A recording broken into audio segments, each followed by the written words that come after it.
Hi, it's Zeos. Hope you're doing well. And if you like my video, please give it a like and subscribe if you want to listen in to more themes. Also, if you want to tell me what theme you want me to cover, please leave a comment below. Really appreciate it. Today I'm here to talk about freedom, how to achieve more freedom for yourself. And the first question to ask is, what is freedom? What does freedom mean for you? So everybody has their own individual interpretation or understanding of what freedom means, and it's very important to respect that. And then to find out for yourself what freedoms are important for me. So this means thinking, reflecting, and then writing down a list of where you ask yourself, what freedom, what type of freedom do I value most? Which freedom is valuable to me? I value the freedom to, or I value the freedom of, and then you just write, a bit like a brainstorming, to get clear on which area of your life you want to develop or expand more freedom. You want to create more freedom. And so then you're clear on where your energy is going to go. And it's always good to develop this clarity for anything in life, really, before you take action. So I hope that makes sense. Now let's break it down a little bit more. There's different types of freedoms, right? For me, there's really the freedom on the material, physical level, the freedom to move around, the freedom, maybe financial freedom,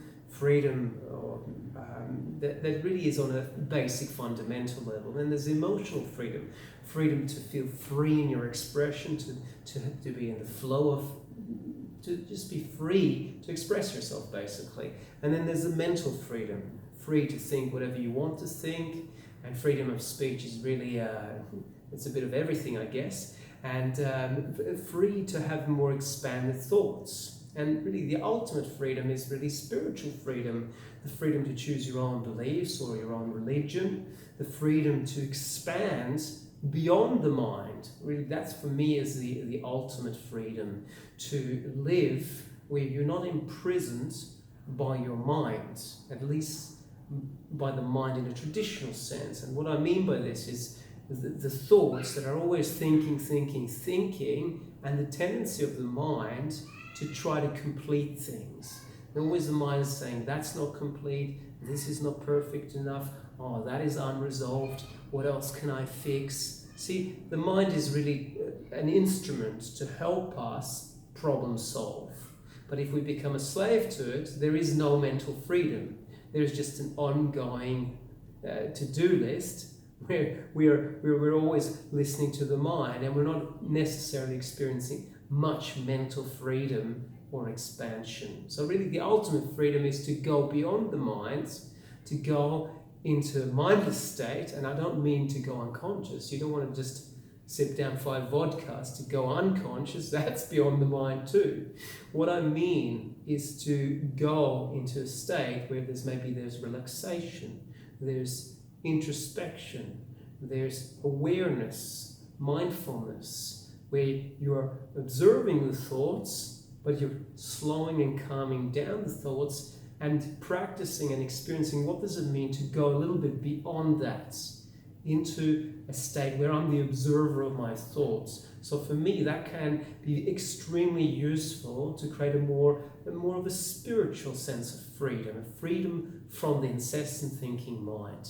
So that's just something that is important to me. It may not be important to you. So please remember, once you've done the brainstorming, you will see what areas are most important for you to develop. Great.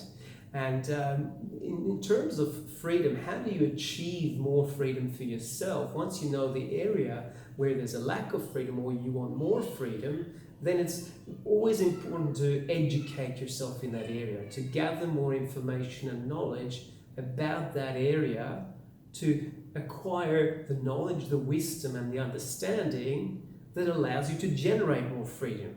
If you're lacking knowledge, wisdom, and understanding, it's going to be quite tricky, much more difficult to achieve freedom and expansion in that area. So educating yourself is the part that I call the conscious part, where you're employing your conscious mind to improve consciously that area. Now we have the unconscious part, and that means energies that you're not aware of, parts of the energy that exists within and around you that could have dynamics, fears, limiting beliefs, all kinds of things that can hold you back in your freedom, that can restrict you, limit you, that can even sabotage or destroy freedom if you don't transform these unconscious elements. And the first step is always to get to know what are these elements. See, my services, my whole work is centered around this, to make it conscious to a person what dynamics are operating automatically in the background,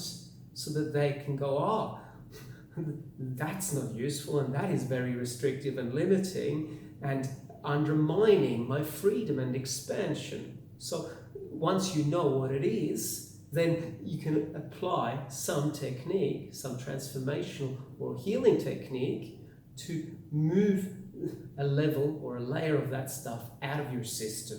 So that means your conscious effort, that which you're doing with your conscious mind, with your education, understanding, your conscious effort and actions, will then be more effective, because there's not an unseen, a hidden, an intangible element that is undoing some of that work that you're applying consciously. So having these two elements, conscious education, more knowledge, understanding, wisdom in the area you want to develop, plus healing and transformational techniques to dissolve the unconscious, restrictive, limiting elements. With these two parts, you're very well equipped to generate more freedom for yourself. So I hope this is useful. And again, if you like the video, please give me a thumbs up. Very much appreciated. And see you back for the next theme. Thank you.